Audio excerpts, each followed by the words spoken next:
Welcome to my Raw review. Um, a pretty good Raw tonight. Very, very, very good in my opinion. Um, so much happened, so let me go straight to it. I've got some questions here that I will answer after I'm done completing everything for Raw. Shane started off Raw coming out and starts talking, just talking off stuff. And then Kevin Owens interrupts him and says, I got screwed out of the Fatal 4-Way. I didn't get pinned, so I should have another chance because Shane said Zane was going to, have another chance against AJ Styles. And Kevin Owens was rambling about that. And then he rambled about he hasn't had a rematch for his Intercontinental Championship, which that is true. And then Shane's like, but you don't run things here. I'll run things here, at least for this tonight. Which I believe he's going to run things more often, hopefully. And he says, I have someone that was here 2:30 running around. Just here 2:30 already ready to go. And it's going to be you versus him for the number one contender spot for the Intercontinental Championship. Kevin says, that's not fair, but Shane said, I'm running things, so that's how it's going to go. Which, I do not get that concept of Kevin Owens not just getting his rematch straight out. But Shane's running Raw, and he ran a great damn Raw tonight. So, I'm not complaining. But it ended up being Kevin Owens versus Cesaro for the first match on Raw. This match was pretty damn good. And did an angle that he had like his shoulder taped up and everything where he had surgery on it. And they would play that into like the storyline of the match of him getting hurt and everything. And then Kevin Owens... Kevin Owens was about to do the pop-up powerbomb for the second time. First time didn't succeed. The second time it sure in hell didn't either. But Cesaro reverses it and then rolls him up, then gets him in the neutralizer. Cesaro's finisher hits it. 1, 2, 3. Cesaro will be facing The Miz. I'd say at Payback for the Intercontinental Championship. What a damn good match that was, in my opinion. And then, backstage, you had Ric Flair and Charlotte talking. And then there's like, who do they think Shane is? If it was the 30 run, that you'd have a day off and break and everything. So, next thing you know, Dr. Phil comes in. Dr. Phil. And says that you need to be on your own, Charlotte, and everything. This segment was actually pretty entertaining. Because they used the guest host right for once. Everything about this Raw just felt right throughout. But then, after Charlotte leaves, says, I ain't, talking, caring about you and everything. Whew. My bad. Work with me here. It's about 1:40 right now. But I will be posting this later on tomorrow evening. Well, at my time period, like my time, 1:40 a.m., it's actually later on today. But you catch my drift. Way later on. But, then Ric Flair gets in his face and, starts doing a funny thing. Always does that stuff. It's so funny, and he's about to do the woo. And then Dr. Phil does the woo to him 2 times. And, that was pretty damn funny, in my opinion. So this segment was very entertaining. And I was thinking, man, what are they going to do with Dr. Phil? I was like, but they actually used him right and really, really good. And then they had another segment backstage right after that. It's Shane and Kevin Owens, and Kevin Owens said, "This is not fair," blah blah blah, and says, "What happens to Sammy tonight is on your hands." And Shane said, "No, you don't boss me around." Said, "Because I'm escorting you out after you pack up your stuff and leave." So bye bye Kevin Owens for tonight. I thought he was gonna come back. He did not, but that's all right. Then the New Day comes out. Gets a big damn pop like they always do. And coming down, they announce a tournament for their tag team titles, sponsored by Bootios also. And really good. And they stay out there for the next matchup, which was the Lucha Dragons versus those damn Dudleys. They did an angle, which I thought Kalisto. I don't think Kalisto really got hurt. I don't want to say that I'm wrong. I mean that I'm wrong. But it looked like it was just an angle to make sure the Dudleys won. So the Dudleys win in this match. I mean, not too big to talk about, except Sin Cara did his good flashy moves. But I think Kalisto getting hurt, it was just a storyline in the match for the Dudleys to win. Then, after the Dudleys won and everything, you had Enzo and Big Cass come out.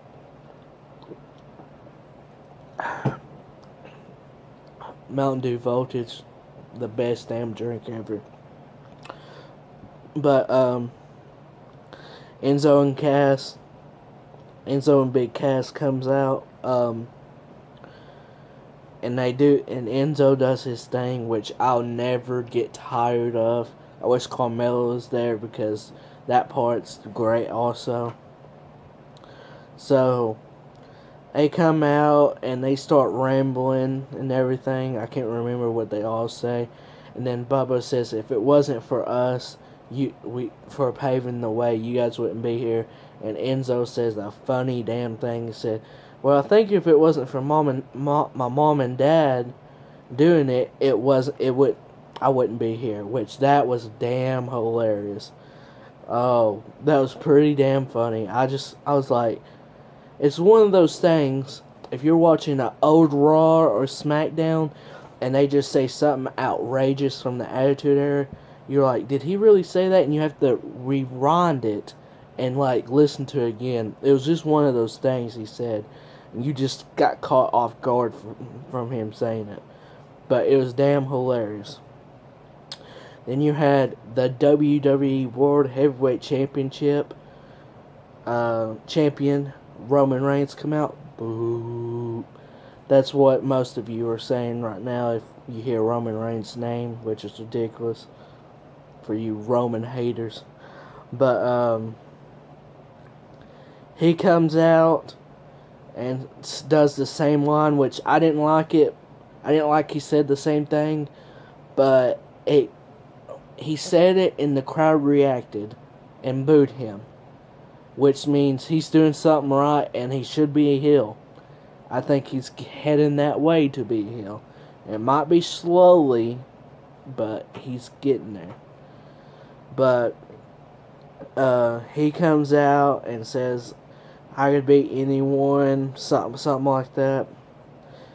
And then the League of Nations comes out. Whoop-dee-doo. I think I heard a little cheers for him when they came out, because I'll tell you this, Roman does need help with the mic, but he's getting better and better on it. So you can't bash him for that all the time. I think he did it was an okay promo. League of Nations comes out, starts rambling. Sheamus, I cared about in his first WWE Championship run. Last time I cared about him was 2011. But I mean, he's still a good average wrestler. But Rusev and Alberto is the ones I do really like from the League of Nations.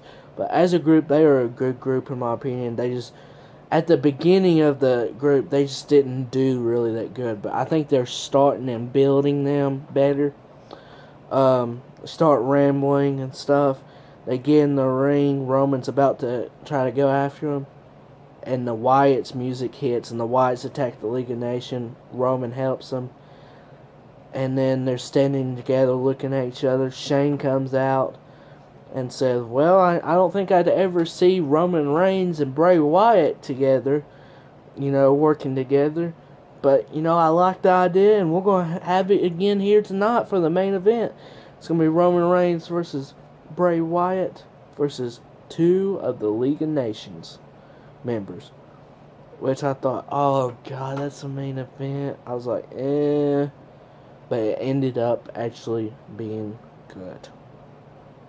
Really good. Let's see here. And then it was Natty versus Charlotte for the Women's Championship. So glad it's called Women's, not Divas. So glad. This was... I seem to always have a rant. Every video I do, if it's a Raw review, or if it's a pay-per-view review, or just some kind of video, I always have a rant. This is when the rant's going to happen. The ref, in my opinion, I hope they did not tell him to do this, because it made him look fucking stupid. But it looked like he did fuck up. When Natty got Charlotte in the sharpshooter, and Ric Flair pulls him out. He's looking at Rick, and then he looks at the ring. Charlotte is tapping out. And you tell me the ref didn't see that? Because he looked straight at him, and then looked back at Rick, and then looked and, called for the bell for the DQ. That was fucking stupid. That really pissed me off. I hope WWE did not tell him to do that. That was my only thing that I did not care about. Like, that really just made me mad throughout the night for Raw. I mean, I just did not like it at all. And they damn well just messed up Natty again. She should be the women's championship, and I don't know if they're going to have another match at Payback, but they have good matches all the time, but Natty should be champion already, and I'm just disappointed in that.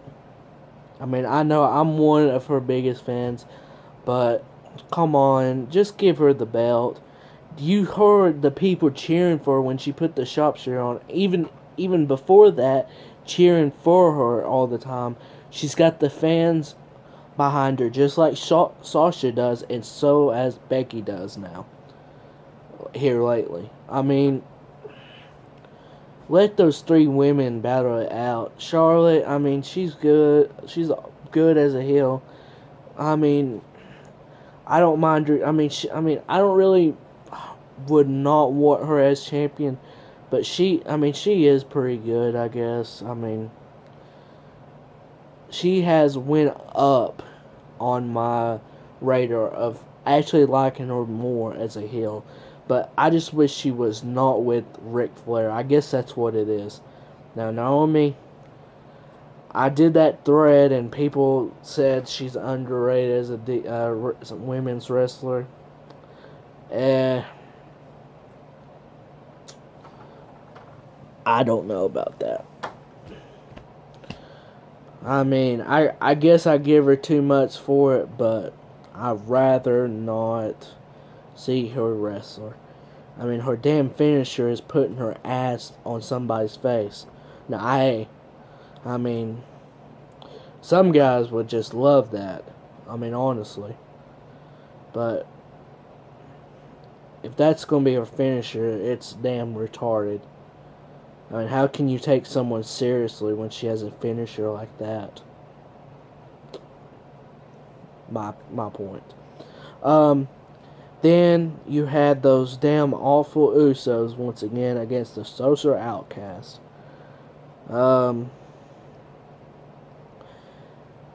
They are forcing the Usos on us like they've had several times.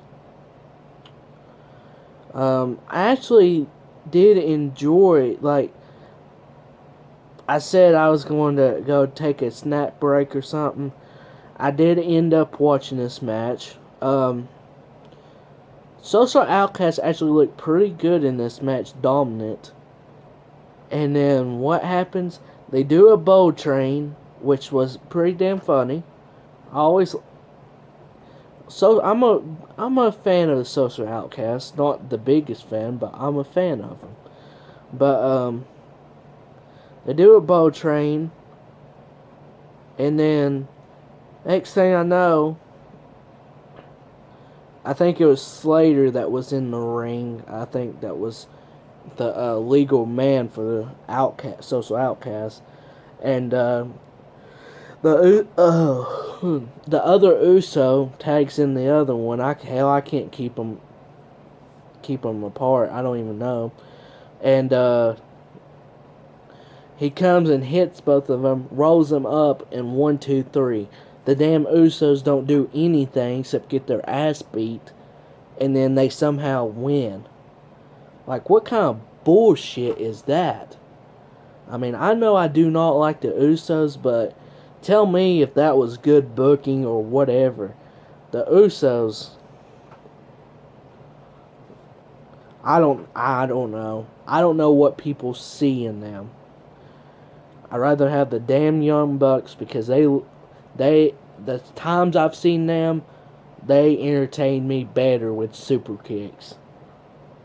That's all the Usos seem to be about. Super kicks and doing a running and hitting someone with their butt or something like Rikishi. But Rikishi actually wouldn't run like that and hit him with the head. He would hit him in their body with it. So, I mean, I don't know. I don't like the damn Usos. People already know that. After the match, it was the best damn thing I've seen in a while. One of my favorite things I've seen in a while. Let me rephrase it. You had Gallows and Anderson from the Bullet Club attack the Usos and destroy them. And I was applauding every second of it. Thank you, Bullet Club. Weird thing with my hand, but that's how excited I was when I saw them attack the Usos. And then, which I thought should have been the main event, you had AJ Styles versus Zane. The match started off a little bit slow, but it picked up and it was great. Very, very good, entertaining match. And then, if Sami Zayn won, he would make it a triple threat against Roman Reigns and AJ Styles, but that did not happen. AJ Styles wins with a phenomenal forearm. And I just gotta, for those people that actually view this and everything, I want your opinion on it. They banned the curb stomp, which I can understand. They banned the punt from Randy Orton. But please tell me how that phenomenal forearm, because when he brings it, he has to make it look good. So it looks like he's really hitting them really good. Tell me how that's not like very effective, like more than the curb stomping. I mean, it just seems like that forearm, it looks like it could damn hurt really bad if you don't, like, perform it correctly. I mean, I don't know. But I want you guys to know if that move should be banned or not. I mean, I don't think it should be, and I don't think the curb stomp or the punch should be banned. But I wonder if there's going to be any concussions from this phenomenal forearm ever, like, in the future or so. But AJ Styles wins with phenomenal form, which it was in it was the match of the night. Then you had the Miz and Maurice. They had like a little segment, and Maurice was trying to tell the producer, one of the people right there, he don't like blue M&Ms and everything in this water, and it was damn fantastic. It says he don't drink this water, he drinks bubble water, some type of water, and man, was it great. And he's complaining. Then JoJo, she goes in there and says, "Do you have any time?" Like, no. Maurice said, "What are you doing here?" He said, "If you're not here for a purpose, just get out." And then Cesaro comes in after they had like a little interview, and it was very good promo. It was very good, very funny, very good segment with Maurice. Then you had JoJo, The Miz with that producer, and then Cesaro at the end. Very good. I think I believe their match could be very good. Then you had the Y2J doing a highlight reel of himself, which was pretty entertaining. Him as a heel, he's one of the best heels of all time. My aunt, like, I'm always over here at my aunt's on Mondays, and she says, "Man, he don't seem good as a bad guy." I said, "Well, you haven't watched all of his heel things, all of his bad things, like as a bad person, because he is great." I said, "This is his best work as a heel." But he does that, and then Dean interrupts and says, "Do you not get the memo?" Shane McMahon said this, and it was that Ambrose Asylum first episode with Chris Jericho. It was hilarious. It was very hilarious. And I want to mention Y2J's Chris Jericho's first thing to the crowd was like, "You guys please shut the hell up." Fucking great. It was damn great. I mean, him as a heel is great. But this segment was pretty good and everything. Then you had Apollo Crews with his second match on the main roster against Adam Rose. I could care less about this match. I want to see Apollo with the good superstars wrestling, because Apollo's going to be a main damn player from years to come. Then you had the main event, Roman Reigns, boo, and Bray Wyatt, woo, versus Sheamus and Alberto Del Rio. No reaction. This main event was pretty entertaining, actually, and they did the spot at the end where Bray reverses Alberto, gets him in the does the Sister Abigail on him, and is going to pin him, and then points at Sheamus and Roman. Roman comes and spears him. They get the 1, 2, 3, and very good ending to the match. I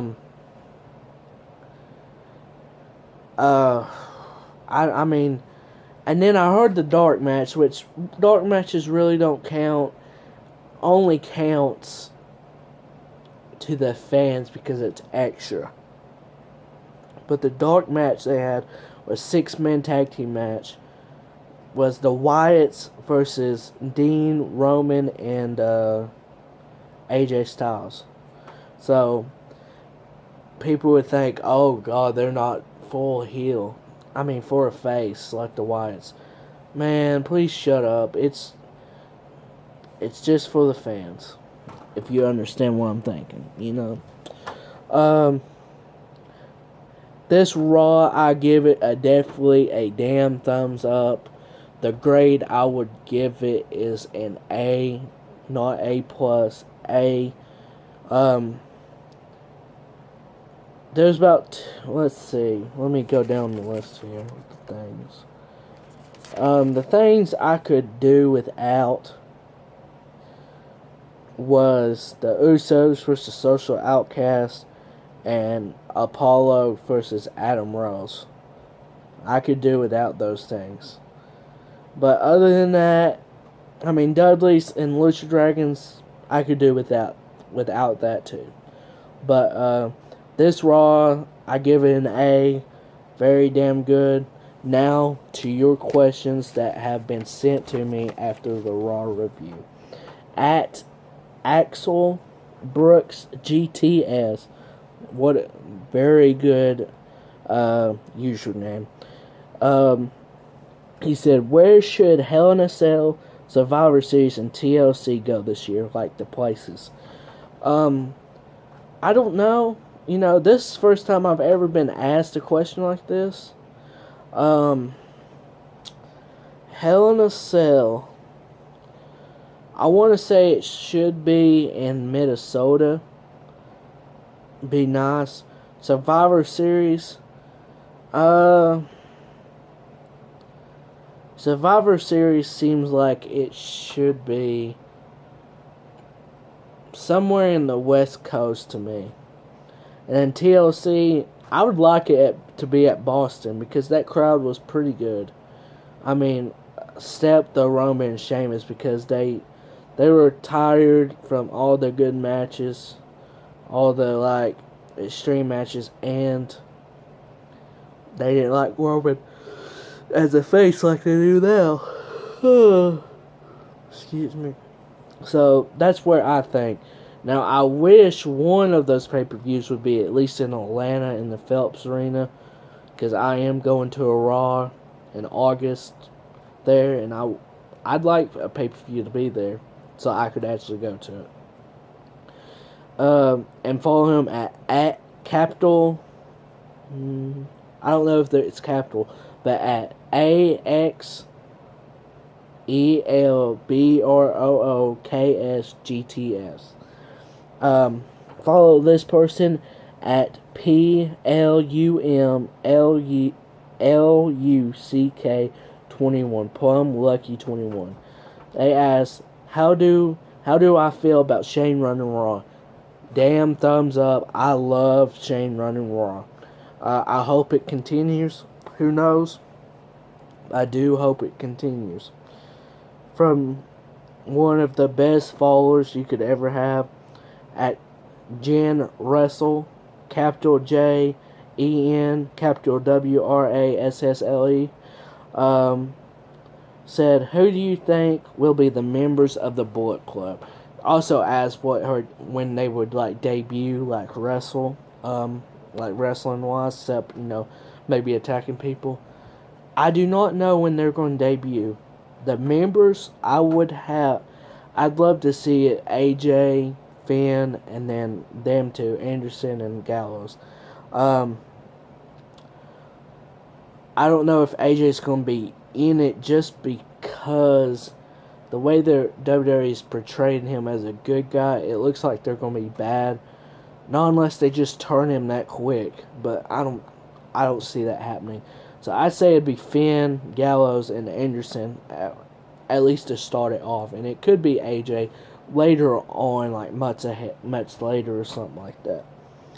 How do you think that AJ and Roman Reigns' match will end at Payback? It's not confirmed for Payback yet, I don't believe. I might be wrong. So you never know. They might have it in an upcoming Raw. You never know. But if it is at Payback, I'm not sure. You never know when the Bullet Club could interfere. Seth do a run-in on Roman, or you just never know. But if you want the outcome of the match, I cannot say that right now because that would ruin my predictions if that match did happen at Payback. But I think it'll be a very, very good match. Who do you think will be the guy that takes the championship from Roman, and how long do you see him holding the title? I don't know if I could pinpoint it to one guy. I do have a few. I would say my first one would be Brock Lesnar for sure. Seth Rollins or Dean Ambrose. If it's someone else that takes it from him, I will be surprised.